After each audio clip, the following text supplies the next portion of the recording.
Welcome to the University Network TV, where we scan the globe to give students, their families, and educators the very best tips for student success. I'm your host today, Dr. Crystal Rose, and on this college consulting show, we're exploring the hidden curriculum in our series on academic navigation, dealing with imposter syndrome. Welcome back to part 2. As we continue to explore imposter syndrome, in part 1, we discuss what it is and why it happens. And maybe this is something that is happening to you. Maybe it's holding you back.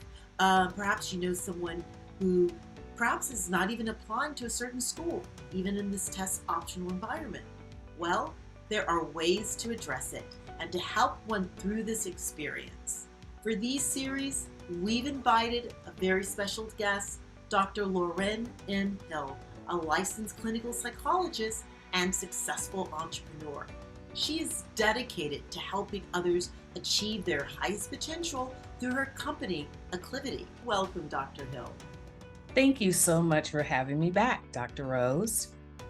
In part 1, you shared what imposter syndrome looks like under various conditions and circumstances. So should we look to solutions from universities or employers to come up with changes to their policies? Absolutely, we should be looking to them for changes and solutions. Oftentimes in society, we look to the person who may be experiencing that thing, and in this case, we're talking about imposter syndrome, for them to find a solution. But actually, that's not how it works, right? If someone is feeling like they don't belong, they're feeling like an outsider, imagine if you were a host or a hostess and you had someone and they were the only one who looked like them or they spoke a particular language. You would invite them in and host them and introduce them to others. So this is a solution that universities and institutions can do is, wow, we have a diversity initiative. We're trying to bring these people in. It's not enough to just bring them in. You have to be a good host. So if there could be 1 or 2 changes you would recommend from a university perspective, what would this be? I would say one of the first things is to just have some awareness, right? Be aware. It's not enough to have a policy. You have to be aware of what the outcome is. So if your policy is to increase diversity, okay, great. Now, what's going to happen when the diverse individuals come into that space? So awareness.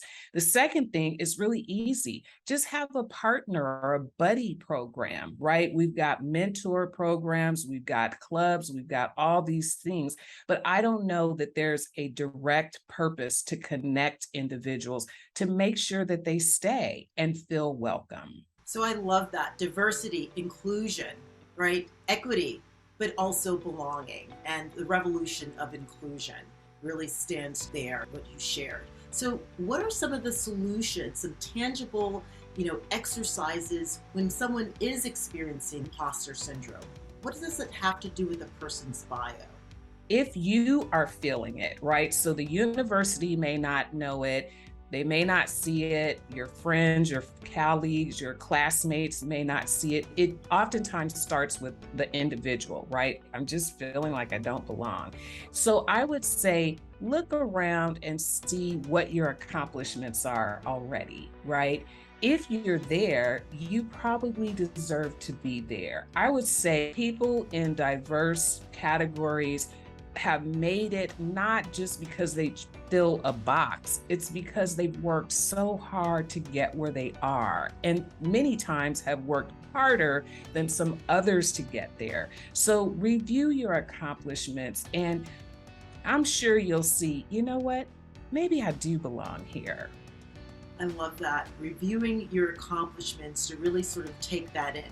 And are there any other tangible ways to decrease the feelings of imposter syndrome? Any other type of exercises students can do?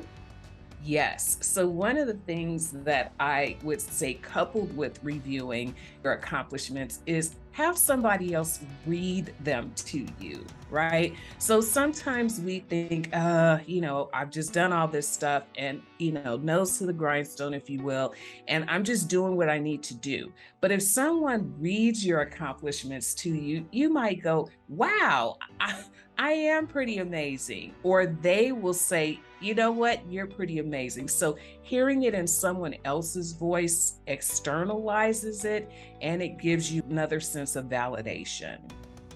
There you have it, tangible ways to navigate and address imposter syndrome. Fantastic advice as always, Dr. Hill. It's my pleasure. Thank you, Dr. Rose.